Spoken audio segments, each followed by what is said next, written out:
하나님은 이스라엘 민족을 특별히 사랑하셨습니다. 그들의 애굽에서 450년 동안 종살이하면서 수모받고 억울한 일 당하고 고생 많이 해서 그 원통함을 하나님 앞에 호소하고 눈물로 하나님 앞에 기도할 때 저들의 우고를 하나님은 아시고 눈물을 보시고 하나님의 위대한 종 모세를 통하여 애굽에서 종살이하던 저희들을 약속의 땅을 향하여 나가게 된 것입니다. 이 사실 자체가 기적입니다. 놀라운 하나님의 은총입니다. 꿈같은 일이었습니다. 정말 하나님의 역사였습니다. 저들은 너무너무 감격했습니다. 그들은 하나님께서 약속하신 그 땅을 향하여 나갈 때 하나님의 인도를 받았습니다. 하나님의 보호하심을 받았습니다. 먹을 것까지 주셨습니다. 그런데 그들은 처음에 이 감격이 시간이 가면 갈수록 점점 사라지고 잊혀지게 되고 애굽을 떠나 가나안으로 가면서도 서로 화합하지 못하고 단결도 부족했습니다. 새로운 땅, 약속의 땅을 염탐한 후에도 저들의 의견이 다 분열이 되었습니다. 한편에서는 앞으로 나갑시다. 그 땅은 하나님이 우리에게 주시기로 약속한 땅입니다. 말하는 사람이 있는가 하면 아니요. 다시 돌아갑시다. 절대로 그 땅은 차지할 수가 없습니다. 그래서 이런 사람이 더 많았습니다. 40년 동안을 광야에서 지낸 저희들은 방황하던 나머지 애굽을 떠난 9세대는 다 광야에서 죽어버리고 새 세대 사람들만 남게 되고 새로운 지도자 여호수아가 나타나게 된 것입니다. 오늘 우리가 읽은 말씀을 보세요. 여호수아의 종 모세가 죽은 후에 여호와께서 모세의 시종 눈의 아들 여호수아에게 일러 가라사대 내 종 모세가 죽었으니 이제 넌 모든 백성으로 더불어 일어나 이 요단을 건너 그들 곧 이스라엘 자손에게 주는 땅으로 가라. 내가 모세에게 말한 바와 같이 무릇 너희 발바닥으로 밟는 것을 다 내가 너희에게 주었노니 너희 평생에 너희를 능을 당할 자가 없으리니 내가 모세와 함께 있던 것 같이 너와 함께 있을 것입니다. 내가 너를 떠나지 아니하며 버리지 아니하리라 말씀했습니다. 이것이 소위 말하는 확신입니다. 이와 같은 하나님의 고무적인 말씀은 우리에게 놀라운 동기를 가져다 줍니다. 그러나 이스라엘 민족에게는 사실 동기 이상의 것이 필요했습니다. 저희들이 약속한 땅 가나안에 쳐들어가는데 그 땅을 정복하기 전에 우선 하나로 함께 뭉쳐야만 했습니다. 오늘 아침에 주신 말씀을 통해서 우리는 4가지 기본적인 사실을 보게 되는데 그 하나하나가 가나안 땅으로 행군하여 가는 사람들에게 얼마나 힘이 되는지 말로 다 알 수가 없습니다. 첫째로 저희는 미래를 하나님께 온전히 맡겼습니다. 하나님과 여호수아는 서로 가까운 사이였습니다. 계획은 물이 다 짜여 있었습니다. 저들의 앞날에는 성공이 약속이 되어 있었습니다. 그러므로 여호수아와 그의 백성들은 조금 더 의심 없이 하나님의 약속을 꼭 그대로 믿었습니다. 하나님의 약속을 믿지 못하는 사람들은 그 대열에서 다 떠나버리고 말았습니다. 저희가 애굽에서 같이 떠나서 광야 생활까지 하기는 했지만은 약속의 땅에 들어가는 이 대과업을 앞에 놓고 그만 다 뒤돌아가 버리고 말았습니다. 많은 사람이 그랬습니다. 비율로 말하게 되면 이스라엘 백성의 10명은 돌아가고 2만 앞으로 나갔다고 보아도 될 것입니다. 수는 적지만은 저희는 믿음으로 앞을 향하여 약속의 땅을 향하여 힘차게 나가게 된 것입니다. 그래서 그 땅을 차지했습니다. 지나간 일이지만 종교개혁 때를 보아도 그랬습니다. 교회가 부패해 갈 때 많은 사람이 다 일어난 게 아닙니다. 뜻을 가진 하나님의 귀한 종들, 소수의 사람들이 전능하신 하나님을 온전히 믿고 그 가운데서 행한 것이 바로 종교개혁입니다. 이것은 우연히 이루어진 것이 아닙니다. 루터나 칼빈이나 저윙걸이나 사바나올라나 멜랑톤이나 요한 녹스 같은 사람들이 미래를 하나님께 온전히 맡기고 생명을 걸고 교회를 개혁하는 일에 나서게 됐고 오늘의 신교가 생기게 된 것입니다. 여러분, 역사는 꼭 많은 사람을 통해서만 이루어지는 것이 절대로 아닙니다. 살아계신 하나님과 그의 변치 않는 약속을 따라 사는 소위 의식 있는 사람들에 의해서 이루어지는 것입니다. 오늘도 우리는 이런 사실을 여기저기서 발견할 수가 있습니다. 여호수아처럼 하나님만을 온전히 의지하고 그 약속을 꼭 믿고 나갈 때 승리가 보장된다는 사실을 믿으시기를 바랍니다. 여호수아는 가나안 땅을 돌아와서 그의 백성들 앞에서 그 땅에는 산이 높은 걸 보았습니다. 골짜기가 험한 것을 보았습니다. 산악이 견고한 것을 보았습니다. 그 안에 사는 성곽에 사는 사람들이 얼마나 장대한 것을 보았습니다. 그러나 그 땅은 하나님이 우리에게 주시기로 약속한 땅입니다. 허락한 땅입니다. 그들의 키가 크고 장대한 것도 사실입니다. 그러나 저희들을 지키는 신이 떠난 지 이미 오래입니다. 저희는 우리의 밥입니다. 겁내지 말고 하나님의 약속을 믿고 앞을 향하여 나아갑시다. 물론 우리 앞에 어려움이 없다는 말이 절대로 아닙니다. 그러나 하나님이 우리와 함께 계시겠다고 약속했습니다. 하나님이 우리와 함께 계시면 반드시 우리에게 승리가 있을 것이고 그 땅을 점령하게 될 것을 믿습니다라고 말했습니다. 얼마나 힘이 솟아나는 말씀입니다. 이것이 바로 복음입니다.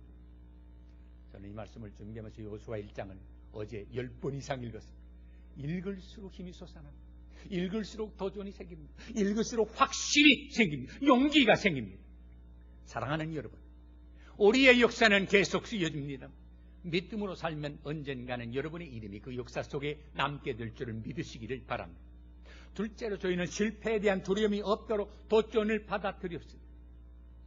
오늘 주신 말씀이 강하고 담대하라, 두려움을 몰아내야 한다 하는 말씀 4번 이상이 기록된 것을 볼 수가 있습니다. 6절, 7절, 9절, 18절 말씀에 나오는데 가령 9절 말씀을 보세요. 마음을 강하게 하고 담대히 하라.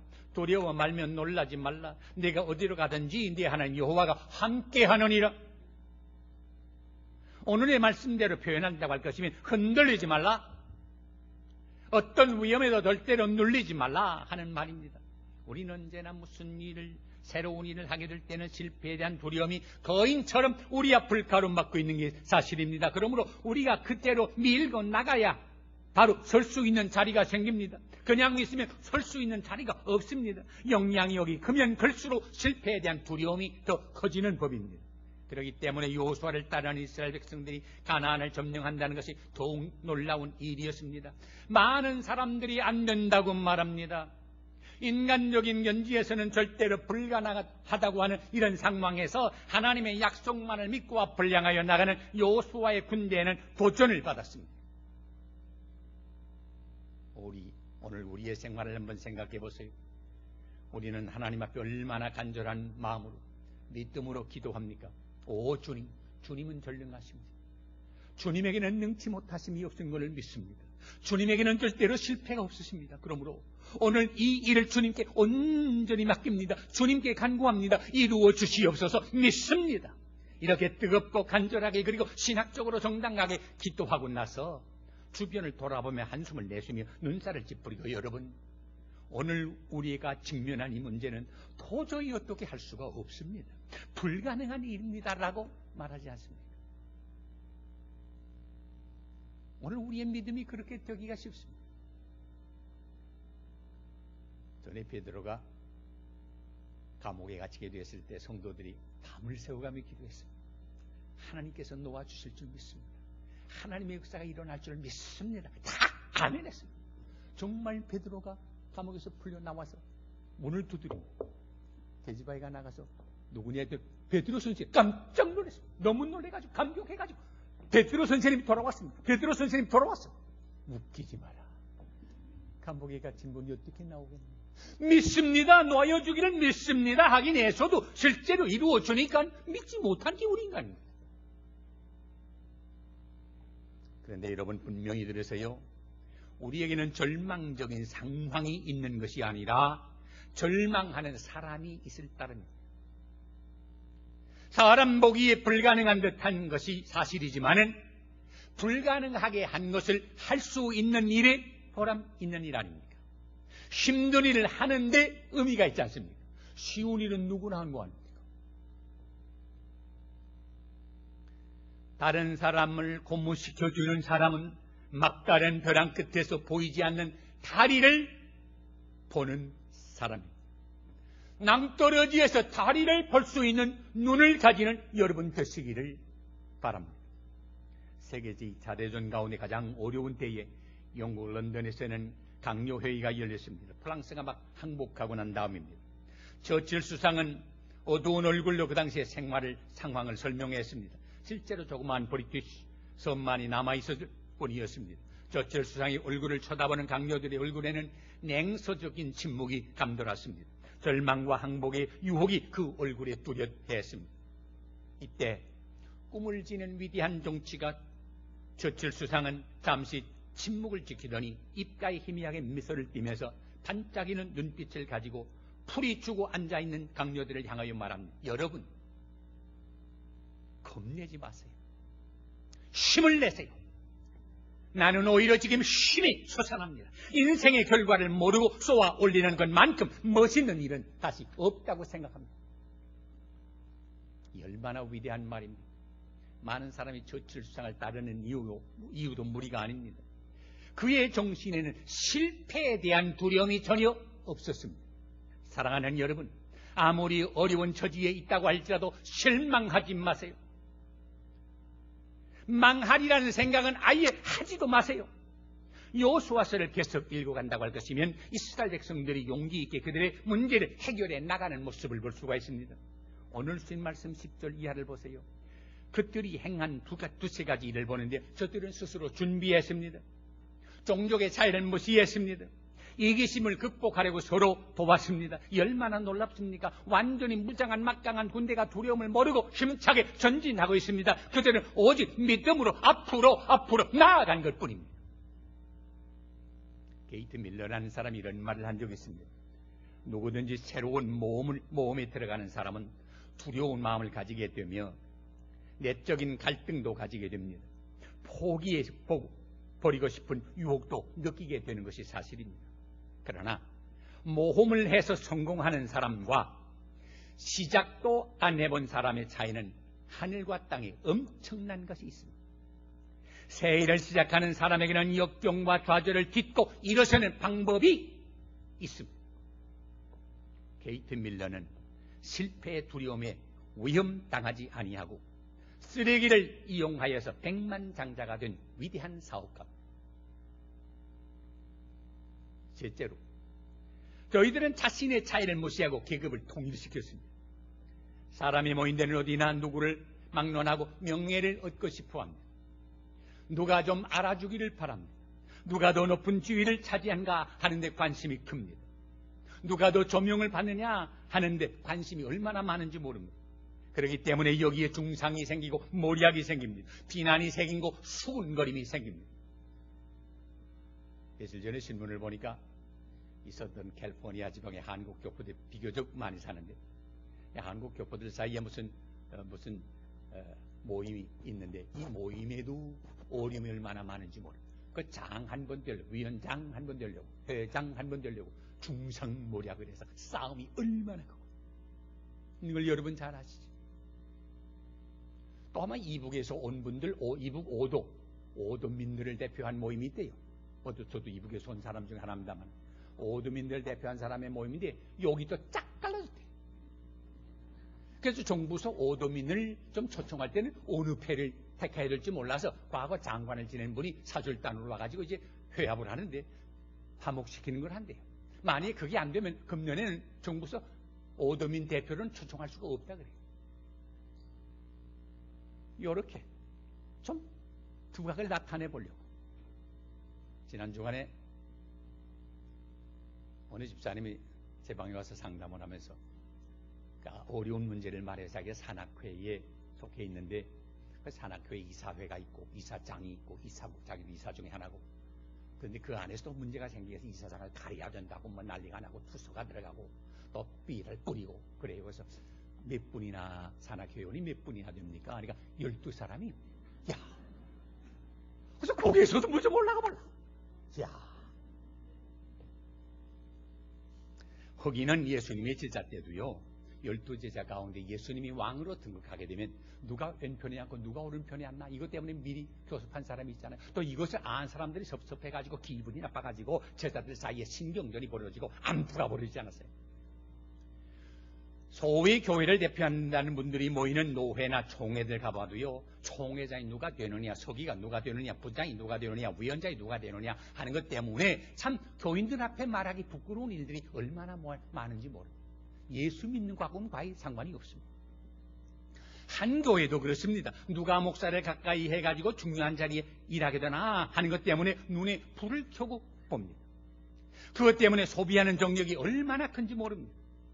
이런 거 다 버리고 힘을 합한다고 할 것이면 그 모임이 얼마나 능률적이고 힘이 강하게 될 겁니다. 이제 두고 보시면 아시겠지만 우리 말씀의 집은 그런 게 없습니다. 누구만 일하는 말씀의 집이 아닙니다. 누구나 일할 수 있는 집입니다. 2년 있으면 한 번씩 다 맡았던 거 바꿉니다. 그분만이 일하는 데 절대 없습니다. 할 수 없는 분은 몰라라. 할 수 있는 분은 누구나 다 일할 수 있는 기회를 주는 게 우리 말씀의 집입니다. 원하시면 말씀하십시오. 혹 어떤 분은 그럽니다. 들리는 대로 나는 목사님의 신임을 받았기 때문에 내 말이면 다 돼. 혹 제가 여러분 앞에 말씀드립니다. 한 사람도 그런 사람 없습니다. 있다면 거짓말입니다. 그 사람의 말 믿지 마시기 바랍니다. 나는 누구나 다 신임합니다. 누구나 다 기회를 드립니다. 함께 힘을 합하는데 우리 말씀의 집에 축복과 은총이 있는 줄로 믿습니다. 오늘 쓴 말씀을 보세요. 일단 여호수아의 계획에 그런 이스라엘 백성들은 이것이 승리를 향한 하나님의 전략임을 알고 그 계획에 따라서 순종할 것을 약속합니다. 16절이 합니다.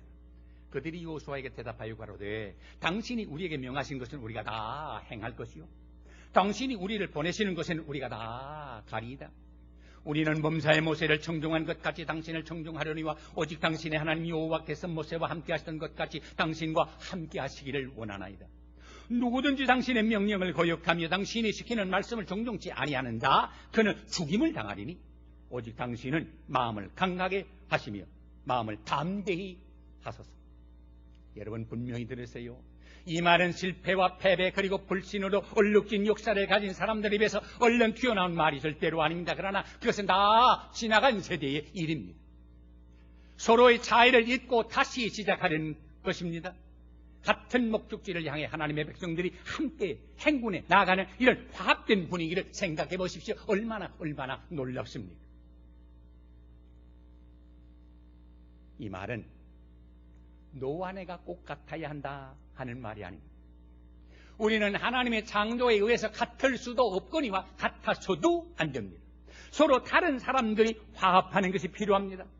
가령 교향악단, 심포니 오케스트라, 단원들이 바이올린을 하는 사람이 아무리 노력해도 첼로 소리를 낼 수가 없습니다.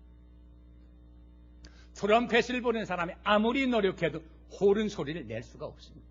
그러나 각각 자기의 인스트루먼트를 가지고 기구를 가지고 악기를 가지고 지휘자에 의해서 자기 소리를 내는데 놀라운 화음이 생기고 아름다운 음악이 생기고 이를 듣는 사람의 마음속에 큰 감격을 주게 되는 것 아닙니까? 이런 화합의 정신을 어디서 찾아볼 수 있습니까? 이것은 사실 신기한 것도 복잡한 것도 아닙니다. 마귀는 우리에게 그렇게 될 수 없다고 늘 믿게 하려고 합니다. 마귀는 언제나 우리를 갈라놓는 일이라면 어떤 일이든지 할 것입니다. 그러나 우리는 서로 다른 것보다도 같은 것을 가지고 있는 것에 또한 초점을 맞추려는 마음이 필요합니다.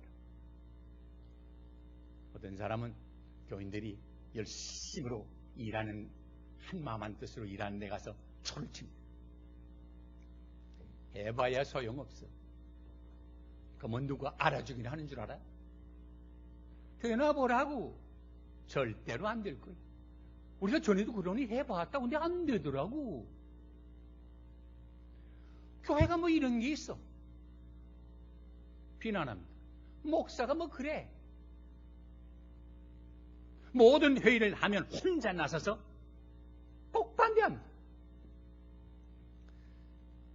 이런 사람을 제가 많이 만나보았는데 결국 그걸 자세히 알아봤더니 그분도 자기 나름대로 은사를 받았다고 그러더라고요. 그럼 무슨 은사냐? 그랬더니 신란의 은사를 받았다고 그러대요. 나는 성경을 아무리 읽어봐도 신란의 은사를 찾아본 데가 없습니다.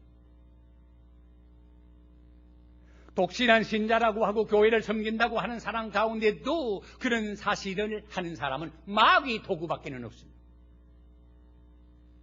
화평케 하는 자는 복이 있나니 저희가 하나님의 아들이라 일컬음을 받을 것이라고 주님 분명히 말씀했습니다.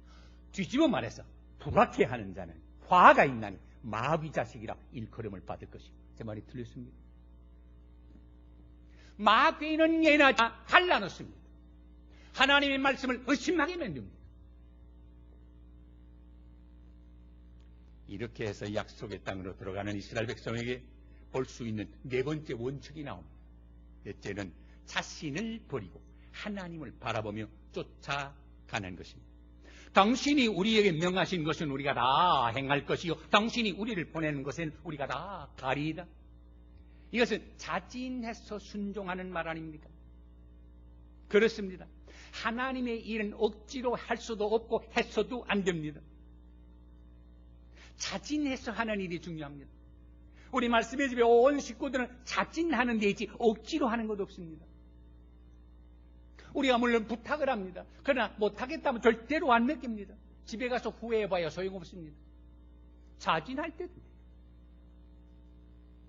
여기 우리가 다 행할 것이 우리가 가리이다. 당신을 청종하겠나이다. 백성들이 모세에게 했던 것처럼 자기에게도 같은 충성을 약속할 때 여호수아의 감격이 어떻겠나 짐작했습니까? 목회하는 목사에게도 그렇죠. 목사님 말씀만 하세요. 뭐든지 제가 하겠습니다. 얼마나 감사합니다. 얼마나 감격합니까? 여기 목사가 세상을 살아가는 재미가 있지 않습니까? 어떻게 이처럼 자원해서 할 수 있습니까? 누가 이런 전적인 헌신을 촉구했습니까? 사실 따지고 보면 이들은 광야에서 모세에게 반감을 품고 하나님께 반항했던 못되고 제멋대로의 버릇없는 사람들의 자손이 아닙니까? 정말 그랬습니다. 얼마나 모세를 괴롭혔습니까? 그런데 이런 변화를 어떻게 설명할 수 있습니까? 이렇게 어떻게 달라질 수 있습니까? 무슨 님이 이 사람들의 마음을 이처럼 바꿔 놓았습니까? 이유는 하나, 사람을 바라보지 않아 하나님을 바라보았습니다. 하나님만 쳐다보았습니다. 하나님이 저희의 삶의 구심점이 되었습니다. 저희는 하나님께서 역사하시는 것을 분명히 보았습니다. 그 결과 전체의 모습이 완전히 달라졌습니다. 하나님께서는 복을 치시고 계시고 저희는 줄을 맞추고 행군했습니다.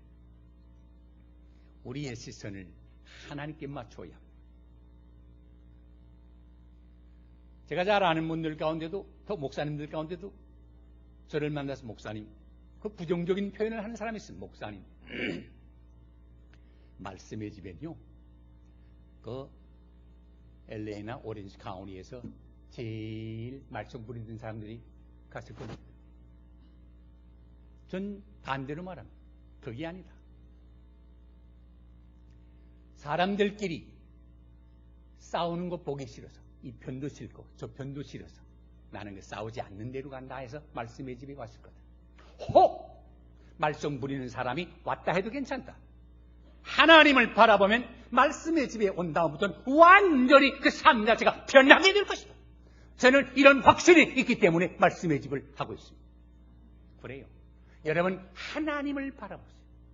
하나님께 여러분의 삶에 초점을 두세요. 여러분의 삶에 놀라운 변화가 일어나는 것을 여러분 자신이 보고 놀라게 될 줄로 믿습니다.